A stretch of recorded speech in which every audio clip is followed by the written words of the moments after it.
மங்காத தமிழ் பார்வையாளர்களுக்கு வணக்கம். நான் உங்கள் கத்ரீன் மல்கிஜா.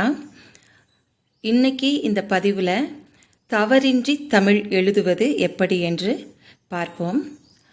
மதுரையை ஆண்ட மன்னன் வங்கிய சூடாமணி பாண்டியனுக்கு ஓர் ஐயம் ஏற்பட்டது. பெண்களின் கூந்தலுக்கு இயற்கை மனமா செயற்கை மனமா என்ற ஓர் ஐயம் ஏற்பட்டது. அதை போலவே இன்று பசுமை பூங்கா என்ற பெயர் பலகையை பார்க்கும்போது இடையிலே இப் என்ற வல்லெழுத்து வருமா வராதா என்ற ஐயம் பலருக்கும் ஏற்படுகிறது.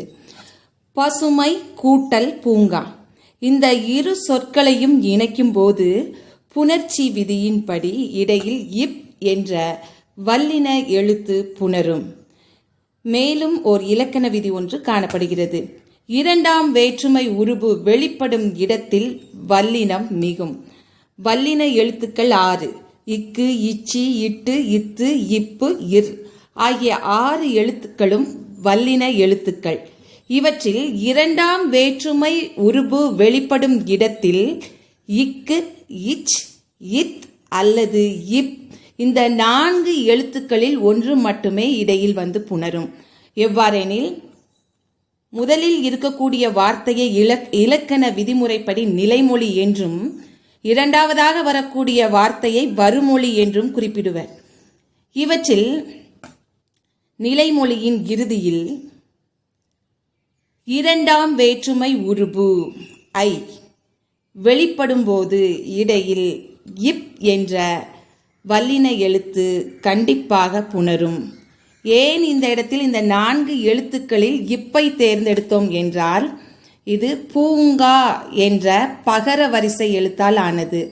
ஆகவே இப் என்ற வல்லின எழுத்தை இதில் நாம் போட்டிருக்கிறோம். மேலும் வேற்றுமை உருபு என்றால் என்ன என்று உங்களுக்கு தெரியுமா என்ன என்பது எனக்கு தெரியவில்லை.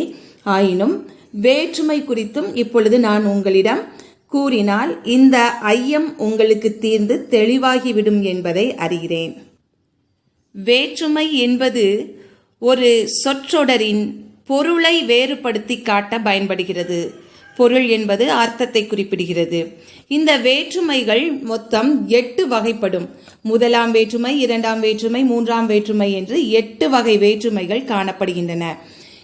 இந்த வேற்றுமையிலே பொருளை வேறுபடுத்தி காட்டுவதற்கு இடையில் சில எழுத்துக்கள் அந்த வேறுபாட்டை உணர்த்த வருகின்றன. இவற்றை தான் வேற்றுமை உருபுகள் என்று அழைக்கிறோம். இதில் முதல் வேற்றுமைக்கும் 8ஆம் வேற்றுமைக்கும் வேற்றுமை உருபு கிடையாது. இடையில் உள்ள 6 வேற்றுமைகளுக்கு மட்டுமே வேற்றுமை உருபுகள் உள்ளன. இதைத்தான் எளிதாக கற்பதற்கு ஐயால் கூ இன்னது கண் என்று கீழ்வகுப்பிலே நாம் படித்திருப்போம். இப்பொழுது பாருங்கள், இரண்டாம் வேற்றுமைக்கு ஓர் உதாரணத்தை கூறுகிறேன். கதவை திற. கதவை திற இரண்டாம் வேற்றுமை உருபு பாருங்க. கதவை திற. இந்த எடுத்துக்காட்டில் நம்ம பார்க்கும்போது வை என்ற இந்த நிலைமொழியின் ஈற்று எழுத்தை பிரித்து பார்த்தோமே ஆனால் இவ் கூட்டல் ஐ என்று வரும். இவ் கூட்டல் ஐ என்று வரும். இதில் ஐ என்பது இரண்டாம் வேற்றுமை உருபு. ஆகவே ஐ என்ற ஒலி வெளிப்படையாக இவ்விடத்திலே ஒலிப்பதனால் இதில் இரண்டாம் வேற்றுமை உருபு வெளிப்படுகிறது. இதை போலவே தகவலை திரட்டு, தகவல்களை திரட்டு. இந்த தகவல்களை திரட்டு என்ற இடத்திலே இத் என்ற வல்லின எழுத்தை இட்டெழுதுகிறோம். ஏனென்றால் லை தகவல்களை இருக்கிறதல்லவா, இதில் இல் கூட்டல் ஐ என்று பிரிக்கிறோம்.